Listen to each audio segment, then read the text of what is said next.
இயேசு கிறிஸ்துவின் இனிய நாமத்தினாலே உங்கள் அனைவரையும் வாழ்த்துகிறேன். நம்முடைய இயல்பான உணர்வுகள் இயற்கைக்கு அப்பாற்பட்ட நம்பிக்கையை மாற்ற நாம் ஒருபோதும் அனுமதிக்க கூடாது.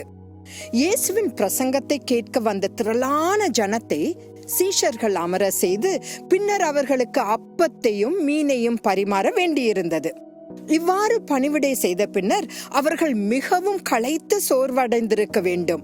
மத்தேயு 14வது அதிகாரம் 22வது வசனத்தில் இயேசு ஜனங்களை அனுப்பி விடுகையில் தம்முடைய சீஷர்கள் படவில் ஏறி தமக்கு முன்னே அக்கறைக்கு போகும்படி அவர்களை துரிதப்படுத்தினார் என்று வேதாகமம் பதிவு செய்கிறது. அவர் ஜனங்களை அனுப்பிவிட்ட பின்பு தனித்து ஜெபம் பண்ண ஒரு மலையின் மேல் ஏறி சாயங்காலமான போது அங்கே தனிமையாய் இருந்தார். சீஷர்கள் ஏறிய படகு தூரத்தில் இருந்தது. அவர்கள் நடு கடலில் சேர்ந்ததும் புயல் காற்று வீசிக்கொண்டிருந்ததால் படகு அலைகளால் தாக்கப்பட்டும் அவர்கள் தண்டு வலிக்க முயற்சி செய்த போது காற்று அவர்களுக்கு விரோதமாகவும் இருந்தது. படகு பலமாக அசைந்த போது இரவின் 4வது ஜாமத்தில் இயேசு கடலின் மேல் நடந்து அவர்களிடம் வந்தார் என்று தேவனுடைய வார்த்தை கூறுகிறது. இருட்டாக இருந்ததால் பயந்து அவரை பேய் என்று நினைத்தனர். அவரை கண்டு அவர்கள் பயந்து அலறிய போது அவர் திடன் கொள்ளுங்கள், நான் தான், பயப்படாதிருங்கள் என்றார்.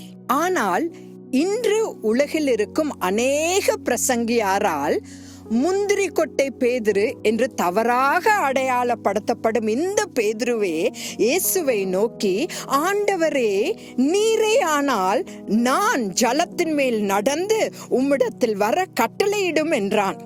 இயேசு வா என்று சொன்னபோது அவர் முதலில் அதை நம்பினார்.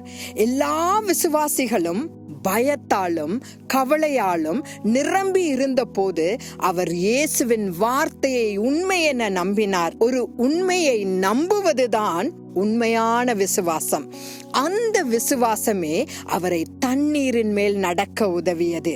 ஏனென்றால் அவர் முதலில் மூழ்காமல் தடுத்தது தண்ணீர் அல்ல, இயேசு பேசிய வா என்ற அந்த ஒரு வார்த்தையே ஆகும். நேரில் கண்டதையும் அனுபவித்ததையும் பார்த்ததால் அவருடைய உண்மையான விசுவாசம் உணர்வுகளால் மேற்கொள்ளப்பட அவர் மூழ்க ஆரம்பித்தார். அந்த சமயத்தில் தங்களுக்கு சௌரியமாக இருந்த படகிலிருந்து கடலுக்குள் ஒரு அடி எடுத்து வைக்க கூட எந்த சீஷனுக்கும் மனதில்லை. ஆயினும் அந்த இரவில் பேதுரு இயேசுவை நம்ப கற்றுக்கொண்டார். அதன் விளைவாக அவருடைய உடைகள் நனைந்து போயின.